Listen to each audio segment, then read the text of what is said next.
Hyderabad Indira park దగ్గరున్న emerald sweet house లో food safety task force అధికారులు తనిఖీలు నిర్వహించారు.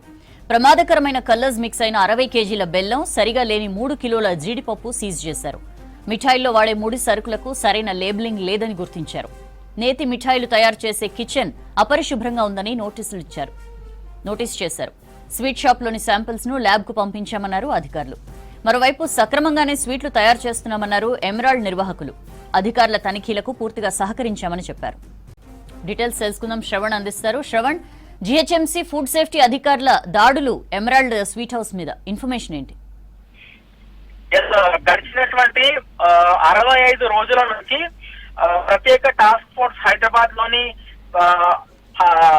అంటే పెద్ద పెద్ద హోటళ్లు, మధ్య తరగతి హోటళ్లు, స్ట్రీట్ ఫుడ్ మీద ఉన్నటువంటి మొబైల్ క్యాంటీన్ లాంటి బండ్లు ఇట్లా డిఫరెన్షియేట్ చేసుకొని సోదాలు చేస్తున్నారు, దాడులు చేస్తున్నారు. అందులో ప్రమాదకరమైనటువంటి ఫుడ్ మెటీరియల్ కావచ్చు, కూరగాయలు కావచ్చు, లేదంటే మాంసం కావచ్చు, వాటిపైన దృష్టి పెట్టి జనాలకి ఒక కాన్ఫిడెన్స్ ఇవ్వాలి. హైదరాబాద్ లోని ఉన్నటువంటి హోటల్స్ లో ప్రమాదకరమైనటువంటి ఫుడ్ గానీ లేదంటే నాసి రకం ఫుడ్ జనాలకు అందిస్తే ప్రభుత్వం చూస్తూ ఊరుకోదు అనేటువంటి ఇన్ఫర్మేషన్, అదొక కాన్ఫిడెన్స్ జనంకు ఇవ్వాలని ప్రభుత్వం ఒక టాస్క్ ఫోర్స్ గా ఏర్పడి ఇన్ని రోజులు సోదా చేసింది. అయితే ఇవాళ ఎమరాల్డ్ అనేటువంటి ఒక స్వీట్ హౌస్, బేసిక్ గా ఎమరాల్డ్ అంటే చాలా మందికి ఒక నమ్మకం.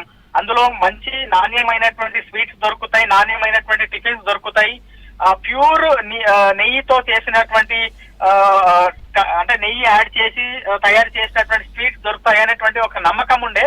కానీ ఇవాళ జిహెచ్ఎంసీకి సంబంధించినటువంటి ఫుడ్ సేఫ్టీ అధికారులు తనిఖీ చేసినప్పుడు చాలా అంశాలు బయటికి వచ్చాయి. అంటే నిజంగానే ఇది అంటే ఎమరాల్డ్ లాంటి హోటల్లో కూడా ఇట్లా నాసి రకంగా స్వీట్స్ కానీ లేకపోతే డ్రై ఫ్రూట్స్ కానీ ఉంటాయి అనేటువంటి ఆశ్చర్యం చాలా మందికి వచ్చిందని చెప్పుకోవచ్చు. ఇందులో తయారు చేసే అంటే బెల్లంలో మొత్తం కలర్ మిక్స్ చేసి బెల్లం తయారు చేస్తున్నారు.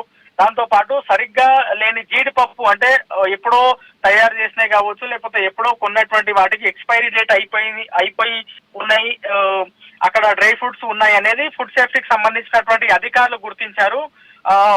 మొత్తం అందులో ప్రతి అణువు కూడా చెక్ చేశాము. ప్రతి స్వీట్ కి సంబంధించినటువంటి స్వీట్ ప్యాక్ మీద ఉన్నటువంటి స్టిక్కర్ ని చెక్ చేశాము. అందులో ఎక్స్పైరీ అయిపోయినటువంటి స్టిక్కర్లు ఉన్నాయి. ఆ స్టిక్కర్స్ ని తొలగించి కొత్త స్టిక్కర్స్ పెట్టేటువంటి ప్రయత్నం వాళ్ళు చేశారు అనేది జిహెచ్ఎంసీకి సంబంధించినటువంటి ఫుడ్ సేఫ్టీ అధికారులు చేస్తున్నటువంటి ఆరోపణ. దాంతో పాటు సరిగ్గా మెడికల్ సర్టిఫికేట్ లేని ఫుడ్ కూడా అక్కడ ఉన్నట్లు అధికారులు గుర్తించారు. అయితే వాళ్ళ మీద చాలా సీరియస్ అయ్యారు. శాంపుల్స్ కూడా కొన్ని సేకరించారు. అవి ల్యాబ్ కి పంపుతున్నాం అనేటువంటి అంశాన్ని అయితే ఫుడ్ సేఫ్టీకి సంబంధించినటువంటి అధికారులు తెలిపారు. సో ఎమరాల్డ్ లాంటి అంటే 2-3 బ్రాంచ్లు ఉన్నాయి. ఆ ఎమరాల్డ్ పైన చాలా మందికి నమ్మకం. హైదరాబాద్ లో కొంతమంది ఉంటారు బేసిక్ గా ఒక సపరేట్ స్పెసిఫిక్ ఏజ్ కి సంబంధించినటువంటి సిటిజన్స్, వాళ్ళు ఆ ఎమరాల్డ్ స్వీట్ హౌస్ కే వెళ్ళి స్పెసిఫిక్ గా అక్కడ మాత్రమే కొనేటువంటి జనాలు కూడా ఉన్నారు. అంటే దానికి అంత ఫ్యాన్స్ ఉన్నారు అనేది అక్కడ ఉన్నటువంటి అధికారులు కానీ అక్కడికి వెళ్ళినటువంటి అధికారులు కూడా చెప్పేటువంటి ప్రయత్నం చేశారు. సో ఇవాళ ఎమరాల్డ్ లో ఉన్నటువంటి వాళ్ళు మెయింటైన్ చేసేటువంటి సేఫ్టీ ప్రికాషన్స్ కానీ తీసుకునేటువంటి జాగ్రత్తల పైన అయితే అధికారులు ప్రత్యేకంగా దృష్టి పెట్టి అసలైనటువంటి నిజాలన్నీ కూడా బయట పెట్టేటువంటి ప్రయత్నం చేశారు.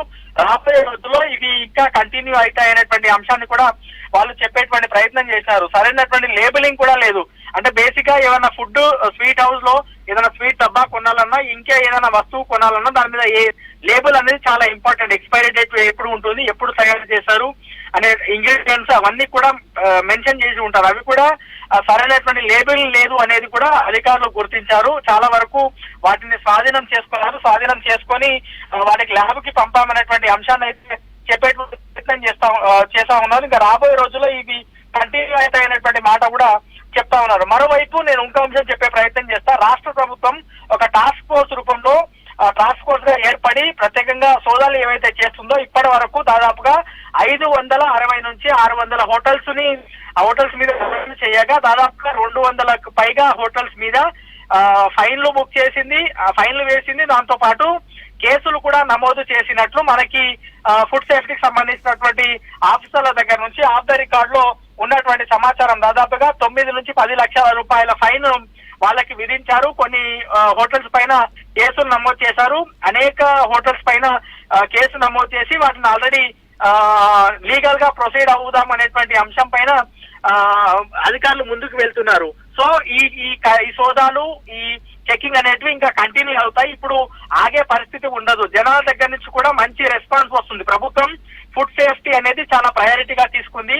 హైదరాబాద్ అనేది విశ్వనగరంగా అద్భుతంగా డెవలప్ అవుతున్నటువంటి నగరంగా అందరూ చూస్తుంటారు, చెప్తుంటారు. కానీ ఇక్కడ ఉండేటువంటి జనాలకి ప్రభుత్వం జనాల పైన కానీ ఇక్కడ అమ్ముతున్నటువంటి ఫుడ్ మీద కానీ ప్రికాషన్స్ తీసుకోవాలి. సరైనటువంటి ఫుడ్ అమ్మకపోతే ప్రభుత్వం సీరియస్ గా ఉంటుందని ఫోకస్ పెట్టడంతో జనం దగ్గర నుంచి కూడా మంచి రెస్పాన్స్ వస్తుంది. అరే ప్రభుత్వం కూడా మంచి పని చేస్తుంది కదా అనేటువంటి రెస్పాన్స్ వస్తుండడంతో ప్రభుత్వం కూడా ఈ సోదాలు మరింత కంటిన్యూ చేయాల్సినటువంటి అవసరం ఉందని వాళ్ళు భావిస్తా ఉన్నారు. ప్రధానంగా దాదాపుగా 60,000 హోటల్స్ పెద్ద చిన్నవి కలిపి ఉండొచ్చు అనేది అధికారుల దగ్గర నుంచి మనకి ఉన్నటువంటి సమాచారం. సో ఇప్పటి వరకు కేవలం వందల సంఖ్యలోనే హోటల్లోనే సోదాలు జరిగాయి. రాబోయే రోజుల్లో ఈ సంఖ్య మరింత పెరిగేటువంటి అవకాశం ఉంది. దాదాపుగా 600 హోటల్స్ లో చెకింగ్ చేయగా ఇప్పటి వరకు 200 హోటల్స్ పైన కేసులు నమోదైంది, వాటికి ఫైన్లు వేశారు. ఇవాళ జరిగినటువంటి ఎమరాల్డ్ స్వీట్ హౌస్ లో కూడా నాసి రకంగా డ్రై ఫ్రూట్స్ కానీ ఫుడ్స్ కానీ లేకపోతే సరైనటువంటి లేబులింగ్ లేకపోవడంతో వాళ్ళ మీద కేసు నమోదు చేసేటువంటి యోచనలో అధికారులు ఉన్నారు. ల్యాబ్ నుంచి రిపోర్ట్ వచ్చిన తర్వాత తదుపరి ప్రాసెస్ ఉండబోతుంది అనేది వాళ్ళు చెప్పేటువంటి ప్రయత్నం చేశారు. సౌజన్య.